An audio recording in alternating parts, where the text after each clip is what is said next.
Assalamualaikum warahmatullahi wabarakatuh. Pada yang terhormat Bapak Marmono Singgi selaku dosen pengampu sekuritas dan portofolio dan teman-teman yang menonton video ini. Perkenalkan, nama saya Dita Eka dengan akhiran NIM 2020 dari Prodi D3 Administrasi Keuangan.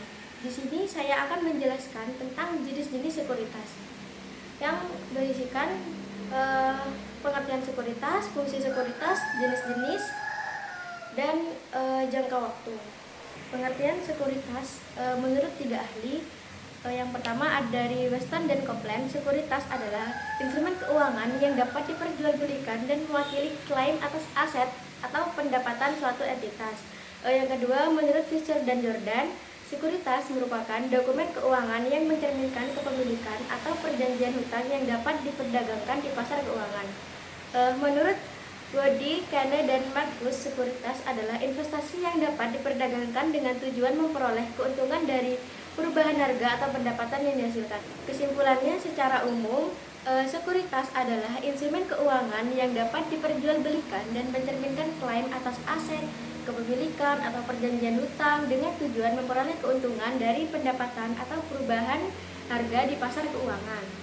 Selanjutnya ada fungsi sekuritas. Yang pertama yaitu sarana investasi, yaitu memberikan peluang bagi investor untuk mengembangkan dan memperoleh keuntungan. Jadi sekuritas memungkinkan individu atau lembaga untuk menanamkan modal dengan harapan mendapatkan keuntungan seperti dividen atau capital gain. Yang kedua ada sumber pendanaan, yaitu membantu perusahaan dan pemerintah memperoleh modal untuk operasional dan ekspansi. Jadi perusahaan dan pemerintah dapat menerbitkan sekuritas, saham, obligasi, dan lain-lain untuk mendapatkan dana yang digunakan dalam operasional atau proyek ekspansi. Ketiga ada diversifikasi risiko, yaitu mengurangi risiko dengan menyebar investasi ke berbagai instrumen keuangan. Jadi dengan berinvestasi di berbagai jenis sekuritas, investor dapat mengurangi risiko kerugian karena tidak tergantung pada satu instrumen keuangan saja. Dan selanjutnya ada indikator ekonomi, yaitu pergerakan harga sekuritas mencerminkan kondisi ekonomi suatu negara. Jadi naik turunnya harga sekuritas di pasar modal mencerminkan kondisi ekonomi suatu negara. Selanjutnya saham. Saham yaitu bukti kepemilikan dalam perusahaan. Pemegang saham biasanya dapat keuntungan dari dividen dan kenaikan harga saham, tapi risikonya juga tinggi karena harganya bisa naik turun. Jadi dengan memiliki saham, seseorang berhak atas sebagian keuntungan perusahaan dalam bentuk dividen serta potensi keuntungan dari kenaikan harga saham.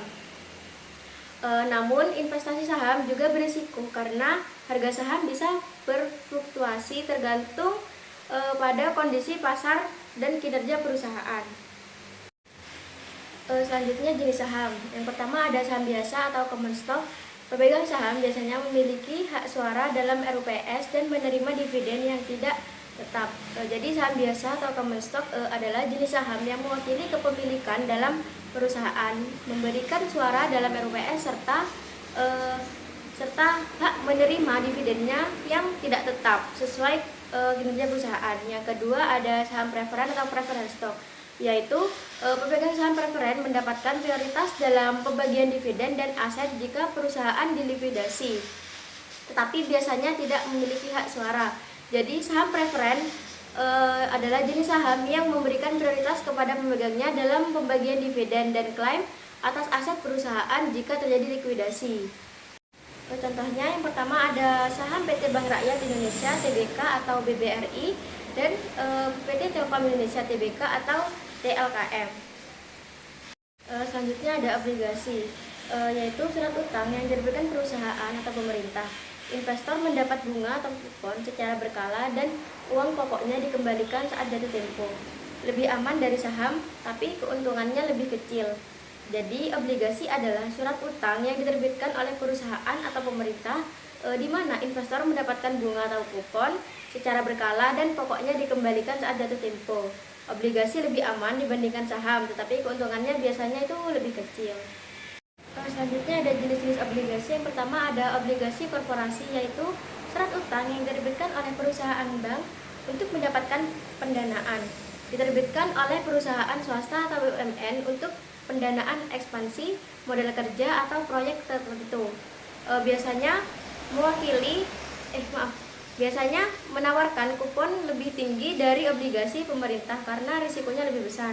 Yang kedua ada obligasi retail, yaitu obligasi yang dijual kepada individu dengan nilai investasi lebih kecil, dijual kepada individu dengan nominal investasi lebih kecil dibandingkan obligasi institusional. Contohnya di Indonesia adalah ORI atau obligasi retail Indonesia.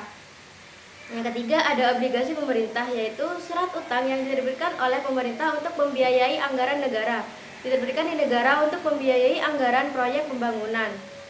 Yang keempat ada obligasi konversi, yaitu obligasi yang bisa diubah menjadi saham pada waktu tertentu. Obligasi yang dapat konversi menjadi saham menarik bagi investor yang ingin keuntungan obligasi sekaligus peluang kenaikan harga di saham masa depan. Contohnya yaitu surat utang negara atau SUN dan obligasi dari PT Jasa Marga Tbk. Selanjutnya ada reksadana. Menurut OJK, reksadana adalah wadah untuk menghimpun dana dari masyarakat yang dikelola oleh manajer investasi dalam berbagai instrumen keuangan seperti saham, obligasi, dan pasar uang. Jadi kesimpulannya, reksadana adalah instrumen investasi yang memungkinkan masyarakat berinvestasi secara mudah dan terjangkau dengan dana yang dikelola secara profesional oleh manajer investasi. Dengan diversifikasi portofolio, reksadana dapat membantu mengurangi risiko dan memberikan peluang keuntungan sesuai dengan jenis investasi yang dipilih. Selanjutnya ada jenis-jenis reksadana. Yang pertama ada reksadana pasar uang, yang kedua reksadana pendapatan, yang ketiga reksadana campuran, yang keempat ada reksadana saham. Selanjutnya ada keunggulan reksadana. Yang pertama ada diversifikasi risiko, yang kedua modalnya terjangkau, yang ketiga dikelola profesional, yang keempat likuiditas tinggi.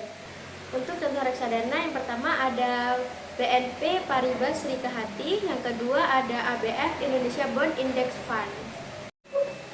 Selanjutnya sekuritas jangka pendek, yaitu jatuh temponya kurang dari 1 tahun, digunakan untuk investasi likuiditas jangka pendek. Contohnya surat utang negara atau SBN jangka pendek, commercial paper. Selanjutnya berdasarkan jangka panjang, yaitu jatuh temponya lebih dari 1 tahun. Contohnya saham, obligasi korporasi dengan tenor lebih dari 1 tahun.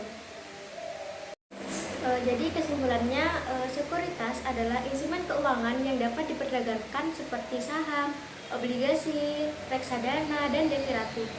Sekuritas berfungsi untuk investasi yang membantu individu dan institusi mendapatkan keuntungan serta mendiversifikasi risiko. Sekuritas terbagi menjadi 2 jenis utama, yaitu ekuitas atau saham yang mencerminkan kepemilikan ke perusahaan dan utang atau obligasi yang menunjukkan pinjaman. Pasar sekuritas penting untuk ekonomi karena menyediakan likuiditas dan membantu perusahaan mendapatkan dana. Namun, investasi dalam sekuritas juga memiliki risiko seperti fluktuasi harga. Mungkin itu saja yang dapat saya sampaikan. Kurang lebihnya mohon maaf. Wassalamualaikum warahmatullahi wabarakatuh.